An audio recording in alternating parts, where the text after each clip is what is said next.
Welcome to the Deep Dive, the place where we really try to cut through all that noise and just get to the essentials you need to know. Today, we're looking ahead quite a bit, actually, to the 2026 anime schedule. And specifically, we're targeting this title that's already making waves, the adaptation of the light novel series, Romelia War Chronicle, or Romelia Senki in Japan. So our mission today, let's get past the basic summary real quick. We want to figure out the core hook here. Why is this story, this fantasy with a pretty interesting twist, already getting so much attention before it even airs? Basically, when you hear the name Romelia, we want you to know exactly what sets her apart. Oh, absolutely. And, we really should notice the level of push behind this already. This wasn't just some quiet announcement. The second they confirmed the production window, boom, we saw really high quality stuff drop immediately. There's that striking teaser art, a full official website's up, and the social media is buzzing. When a studio signals that strongly, it means they think they've got something pretty special with the source material. It feels like a priority title. Okay, good point. So let's build out from that foundation. Where did this story actually come from? Right. So it started life as a web novel, launched back in August 2019 on the Shogakukan website, which, if you're not familiar, is this huge platform. Loads of massive light novel hits got their start there. Think big fantasy series. So yeah, it built a big readership online even before it got a print deal. It proved itself there first. Gotcha. Validated by the readers. And the print version followed pretty quickly then. Yeah, it did. The series is written by Ryo Ariyama, and the illustrations are by Kodama. Shogakukan picked it up under their Gaga Books label. And they're already up to 6 volumes, which is, it's a decent amount. 6 volumes. Mm-hmm. Yeah, that's definitely enough material for a solid first season, maybe more. For sure. And we should also mention it's accessible outside Japan, too. 7 Seas Entertainment, they're publishing the manga adaptation for English readers. Mm-hmm. The art for that one's by Ryo Kamido. Oh, nice. So people can jump in now with the manga if they want. Exactly. You don't have to sit around waiting until 2026 for the anime to get a feel for the world. Okay, let's get into the setup itself, because you mentioned a twist, and this is where it starts, right? Mm-hmm. It kind of lures you in. It begins very well, very familiarly for fantasy fans. We meet Romelia. She's the noble fiancé. She goes with her prince on, like the ultimate quest, taking down the Demon King. Standard stuff. Mm-hmm. Classic hero's journey setup. They actually succeed. World saved. Demon King defeated. Mm-hmm. The prince comes back. A massive hero. Parades and glory. Well, it's textbook fantasy. Hits all the expected beats. Gives you that sense of completion before they just pull the rug out. Yeah. Because right after this huge win, Romelia gets, dumped publicly. The engagement's off, just like that. It's incredibly disgraceful. While he's getting all the cheers, she gets shipped back home to her family's sort of remote province, just burdened with disgrace. It's a shocker. After all that shared struggle and victory, bang, cast aside. And yeah, it definitely leans into that popular trope, the disgraced noble lady or the discarded fiancé thing you see a lot in light novels these days. Mm-hmm. But the sources are really clear. The disgrace, that's just the starting gun. Yeah. It's not about her feeling sorry for herself. The story immediately pivots. It becomes about her agency, her plan, and, her very unique abilities. Okay, right. This is what we wanted to get to, the core nugget, the thing that makes Romelia War Chronicle different. Because if you ask what Romelia's power is, it's really not what you'd expect in a fantasy story like this. Not at all. She specifically doesn't have the usual stuff. No powerful magic, no incredible sword skills, even though she was apparently on this campaign against the Demon King. Right. Her skills, the ones she apparently picked up during that whole war effort. Yeah. They're practical, almost. Modern. Yeah, you could say that. She mastered trade, high-level negotiation, and financial savvy, like serious economic skills. Exactly. Think about that. During the quest to defeat the Demon King, she wasn't swinging a sword. She was probably the one figuring out the supply lines, managing the war chest, negotiating with local lords for passage or resources. So, wait. She was basically the quartermaster and chief diplomat for the entire Demon King campaign, while the prince was being the hero. That seems to be the implication. And that's what's so fascinating. It completely reframes what power means in this world. Usually, fantasy heroes solve problems with force, right? Defeat the big, bad, evil guy. Romelia's story seems to shift the focus. The war's over, but now the real problem is the aftermath.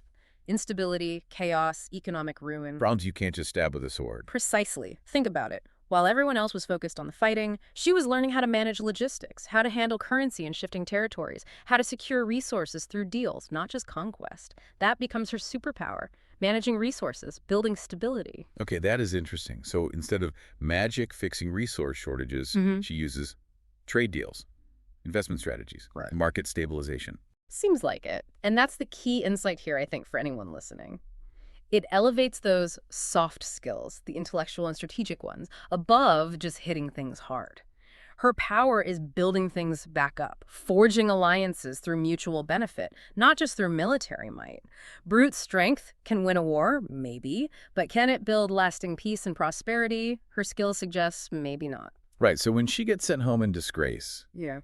she's not actually broken. She's just setting up shop somewhere else. Basically, yeah. The sources say she's not one to wallow in despair. She's got bigger plans than just getting even with the prince. What's the goal then? Rebuild her family's lands. That, yes, but it sounds bigger. She wants to uplift her home province, sure, but also contribute to rebuilding the entire kingdom, which is obviously reeling after this massive war. Even though the kingdom, or at least the prince, just threw her away. Seems like it. Maybe it's duty, maybe it's ambition. Maybe she sees it as the ultimate strategic play. And there's still danger, right? The Demon King is gone, but it's not instantly peaceful. Exactly. The sources are specific about this. It mentions shadows still lurk, and that the Demon King's minions roam the land, threatening peace. Ah, okay. So it's not one big enemy anymore. It's scattered threats, like insurgents or bandits. That's how it sounds. A dead leader leaves a power vacuum. You've got leftover soldiers, monsters maybe, opportunists, all causing trouble in different places.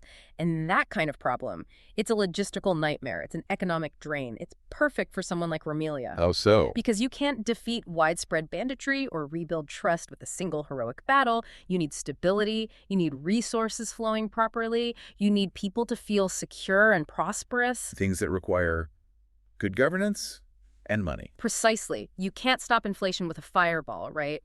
Her skills are tailored for this kind of post-war chaos. So her plan, it's not about finding another hero. The sources say she wants to cultivate her very own army. Yeah, to protect her province, presumably. And she's not trading them herself. She's funding them, organizing them through her economic power. That's the fascinating implication. Instead of a montage of her learning swordplay, maybe we'll see her setting up trade routes that bring in wealth. Or stabilizing the local currency, so merchants trust her and soldiers get paid reliably. Investing in infrastructure, maybe. Things that build loyalty and capacity.